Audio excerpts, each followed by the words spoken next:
బులెటిన్లో first of all breaking news చూస్తున్నాం. ఉండి టీడీపీలో రచ్చరేగింది. ఉండి టికెట్ను రఘురామకృష్ణంరాజుకు కేటాయించడంపై సిట్టింగ్ ఎమ్మెల్యే రామరాజు వర్గీయులు భగ్గుమన్నారు. సీట్ను ఇప్పటికే రామరాజుకు కేటాయించారని ఇప్పుడు మళ్లీ మార్చడం ఏంటని ప్రశ్నిస్తున్నారు. రామరాజుకు తప్ప ఎవరికి సీట్ ఇచ్చినా ఒప్పుకోమని తేల్చి చెప్తున్నారు. పార్టీని ఓడిస్తామని తేల్చి చెప్తున్నారు. పార్టీ కోసం పనిచేసిన వ్యక్తికే టికెట్ ఇవ్వాలని కోరుతున్నారు. పాలకొల్లు సమావేశంలో ఉండి అభ్యర్థిగా రఘురామకృష్ణంరాజును చంద్రబాబు ప్రకటించారు.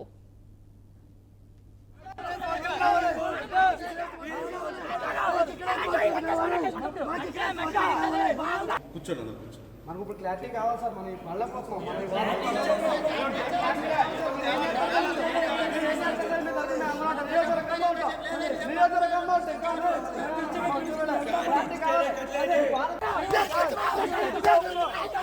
దాని మీద స్పందించకుండా మమ్మల్ని కార్యక్రమాలు స్లోగా చేసుకోండి లేదా మీకు సీట్లు లేదని సంకేతాలు పంపుతున్నారు. మేము ఈ 5 సంవత్సరాల్లో ఈ 2019లో ఎదురుగాలికి వైఎస్ఆర్ ప్రభుత్వం ఎదురుగాలికి చేసి ఈ రోజు వరకు మేము ప్రజలు ఉండి ఈ రోజు మేము చేసుకుంటా ఉంటే ఎక్కడా రాష్ట్రంలో మార్చకుండా ఒక ఉండి నియోజకవర్గంలోనే సిట్టింగ్ ఎమ్మెల్యేలు మారుస్తున్నారు. కాబట్టి ఇవాళ కార్యకర్తలు నాయకులు పార్టీ అందరూ మనోవేదన చెంది ఈ రోజు చంద్రబాబు నాయుడు గారి దగ్గరికి వచ్చి మేము చెప్పుకుంటూ వచ్చి మా ఆవేదన ఈ రోజు వరకు మాకు క్లారిటీ ఇవ్వట్లేదు. అధిష్టానం మాకు క్లారిటీ ఇవ్వట్లేదు. క్లారిటీ లేదు మోలా మమ్మల్ని క్లారిటీ లేదు మోలా. ఈ రోజు మేము చంద్రబాబు నాయుడు మా కుటుంబ పెద్ద అయినా మా పార్టీ ప్రెసిడెంట్ గారికి వచ్చి మేము చెప్పుకుంటూ వచ్చాం. అక్కడ కూడా ఈరోజు చంద్రబాబు నాయుడు గారు మా విన్నపం చెప్పుకుంటూ వచ్చాం. ఇక్కడ కూడా సరైన స్పందన లేదు. ఇది కరెక్ట్ కాదు. రాంబాబు గారికి టికెట్ ఇవ్వని ఎడల మీరు కోల్పోయే ఉండి సీటు నియోజకవర్గం 175 ఫస్ట్ సీటు కోల్పోతున్నారు. ఉండి గడ్డ ఈ రోజు వరకు ఎలక్షన్ జరిగితే 8 ఎలక్షన్లు టీడీపీ నెక్కింది. ఈ రోజు మీరు ఏదో చూసుకుని కార్యకర్తల పార్టీకి ఉండి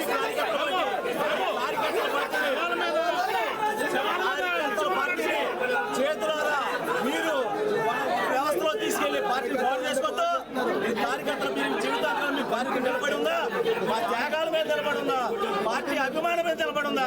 మా ఆస్తులు పోగొట్టు నిలబడి ఉందా? ఈ రోజు మీరు ఆ కార్యక్రమాన్ని పాడు చేద్దని నియోజకవర్గాన్ని కాపాడమని ఈ రోజు మేము అందరూ వచ్చి చంద్రబాబు నాయుడు విన్నవించుకున్నాం. దాని మీద స్పందించకుండా మమ్మల్ని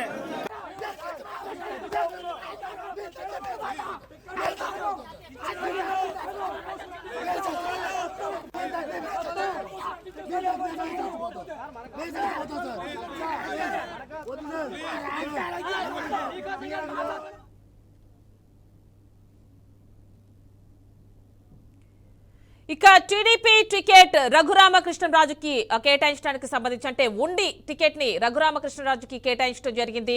దీనికి సంబంధించి ఫుల్ డీటెయిల్స్ మా కరెస్పాండెంట్ ఏలూరు నుంచి బ్రహ్మం అందిస్తారు.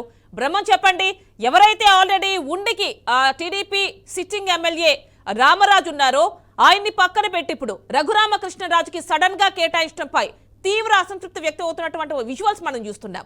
చెప్పండి, అసలు సిచ్యువేషన్ ఏంటి?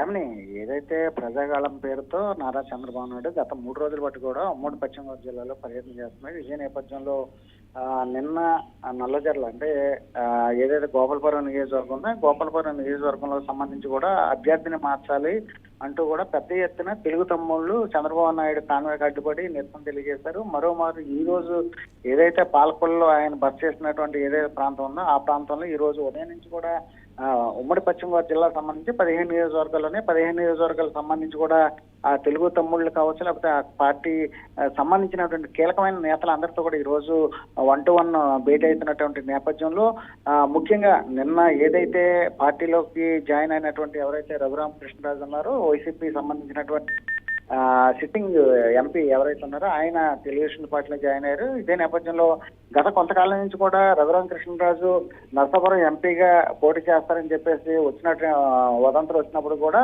తాజాగా ఆల్రెడీ నర్సాపురం సంబంధించి బీజేపీకి కేటాయించారు. ఇదే నేపథ్యంలో మరి ఒక దారి లేనటువంటి నేపథ్యంలో ఆయనకి పార్టీలో ఏదో ఒక స్థానం కల్పించాలనే ఉద్దేశంతో పార్టీ ఉంది. ఇదే నేపథ్యంలో ఏదైతే పశ్చిమ గోదావరి జిల్లాకు సంబంధించి నర్సాపురం పార్లమెంట్ నియోజకవర్గంలో ఉన్నటువంటి ఏదైతే ఉండి నియోజకవర్గం ఉందో ఆ ఉండి నియోజకవర్గానికి సంబంధించి కూడా ఇప్పుడు ఉన్నటువంటి ఎవరైతే సిట్టింగ్ ఎమ్మెల్యే రామరాజు ఉన్నారు, రామరాజుకి ఆల్రెడీ టికెట్ కూడా కన్ఫర్మ్ చేయడం, ఆయన ప్రచారంలో కూడా ముమ్మరంగా వెళ్తున్నటువంటి పరిస్థితి ఉంది. గతంలో కూడా నారా చంద్రబాబు నాయుడు చెప్పినటువంటి విధంగా ఏదైతే సిట్టింగ్ ఎమ్మెల్యేలు ఎవరైతే ఉన్నారో వారికి ఎటువంటి కూడా స్థాన చలనం ఉండదు, అందరికి కూడా మేము టికెట్లు ఇస్తామని గతంలోనే చెప్పడం జరిగింది. ఇదే నేపథ్యంలో మరోమారు ఎవరైతే రామరాజు ఉన్నారో రామరాజుకి ఆల్రెడీ టికెట్ కన్ఫర్మ్ చేయడం, ఆయన ప్రచారంలో భాగంగా ఆయన ప్రచారం ఆయన చేసుకుంటున్నట్టు పరిస్థితి కనిపిస్తుంది. ఇదే నేపథ్యంలో ఉండి నియోజకవర్గానికి సంబంధించి గతంలో 2009 కావచ్చు 14 కావచ్చు ఆయన ఎవరైతే శివరామరాజు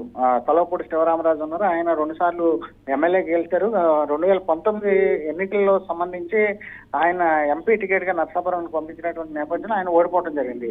మరోమారు ఏదైతే నేను 2 సార్లు ప్రాతినిధ్యం వహించినటువంటి ఉండి నియోజకవర్గం ఏదైతే ఉందో ఆ నియోజకవర్గం నాకు కావాలంటూ కూడా కలవపూడి శివరామరాజు కూడా టికెట్ ఆశించడం జరిగింది. అయితే పార్టీ నుంచి ఏదైతే ఆల్రెడీ చంద్రబాబు నాయుడు సిట్టింగ్ ఎమ్మెల్యేలు ఉన్నటువంటి వారికే టికెట్ ఇస్తానని చెప్పినటువంటి నేపథ్యంలో రామరాజుకి టికెట్ కన్ఫర్మ్ చేయడం జరిగింది.